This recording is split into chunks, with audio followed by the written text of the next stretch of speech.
Hi అండి అందరికీ. ఇవాళ చాలా సింపుల్ ఓరియో తోటి కేక్ చేస్తున్నామండి. చాలా ఈజీ. దీనికి ఓవెన్ అవసరం లేదు, ఎయిర్ ఫ్రైయర్ అవసరం లేదండి. మన ఇడ్లీ పాత్ర ఉంటే చాలు. చూడండి, ఇలాగా ఓరియో బిస్కెట్ని మొత్తం తుంచేసిన వాటిని మిక్సీలో వేసేసి 2 టేబుల్ స్పూన్ల చక్కెర కూడా వేసుకొని మిక్సీ పట్టుకోవాలండి. తర్వాత మిక్సీ పట్టుకున్న తర్వాత పౌడర్ లాగా అయిన దాన్ని మరో పాత్రలో వేసుకోవాలండి. వేసుకున్న తర్వాత కాచి చల్లారపెట్టిన పాలని కొద్ది కొద్దిగా వేసుకుంటూ కలుపుకోవాలండి.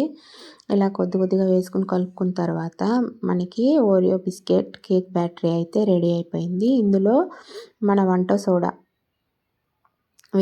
వేసిన తర్వాత బాగా మిక్స్ చేసుకోవాలండి. ఇలా మిక్స్ చేసుకున్న తర్వాత మామూలుగా మన ఇడ్లీ పాత్ర తీసుకొని అందులో కొద్దిగా వాటర్ వేసుకొని వేడి చేసుకోవాలండి. వేడైన తర్వాత ఇడ్లీ ప్లేట్ తీసుకొని అన్ని గుంతలకి ఆయిల్ స్ప్రెడ్ చేసుకున్న తర్వాత మైదా పిండి తీసుకొని అన్ని గుంతల్లోనూ మళ్ళీ వేసుకోవాలండి. మైదా పిండి వేసుకొని బాగా మొత్తం డస్టింగ్ చేసుకోవాలండి. ఇలా డస్ట్ చేసుకుని మిగిలిన పిండిని పక్కకు తట్టేయాలండి. తట్టేసిన తర్వాత ఎందుకు చేసామంటే అది కేక్ తీసేటప్పుడు మనకి ఈజీగా వస్తుందని ఇలా డస్టింగ్ చేసుకోవాలి. తర్వాత మనం ముందుగా చేసి పెట్టుకున్న ఓరియో కేక్ బ్యాటర్ని కొద్దిగా వేసుకోవాలండి. ఇలా కొద్దిగా వేసుకున్న తర్వాత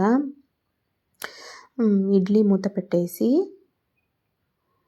ఇలా వేసుకుని ఇడ్లీ మూత పెట్టేసిన తర్వాత 10 to 15 మినిట్స్ చిన్నగా స్టీమ్ చేసుకోవాలండి. ఇడ్లీ ఎలా స్టీమ్ చేసుకుంటామో సేమ్ అలాగనే స్టీమ్ చేసుకోవాలండి. ఇలా స్టీమ్ చేసుకున్న తర్వాత చూడండి ఎంత ఈజీగా కేక్ అయితే రెడీ అయిపోయిందో. ఓన్లీ స్టీమ్ చేసుకుంటేనే మనకి కేక్ అయితే రెడీ అయిపోయింది. ఇది తెలియక ఇన్నాళ్ళు మనం మిస్ చేసుకున్నాము. ఒక్కసారి ట్రై చేయండి. మరొక విషయం, ఈ ఇడ్లీ పాత్రలో నుంచి తీసిన తర్వాత చల్లారిన తర్వాతనే దీన్ని మనం తీసుకోవాలండి, స్పూన్ తీసి. లేకుంటే మొత్తం విరిగిపోతుంది. చల్లారిన తర్వాత తీస్తే చూడండి ఎంత నీట్గా వస్తుందో. చాలా స్పాంజీ కేక్ అయితే రెడీ అయిపోయిందండి ఓరియో బిస్కెట్ తోటి. నచ్చినట్టయితే లైక్ చేయండి, సబ్స్క్రైబ్ చేసుకోండి. ఇలాంటి చిన్న ఈజీ రెసిపీస్ మరెన్నో మీకు నేను చేసి చూపిస్తాను. సబ్స్క్రైబ్ చేసుకోండి.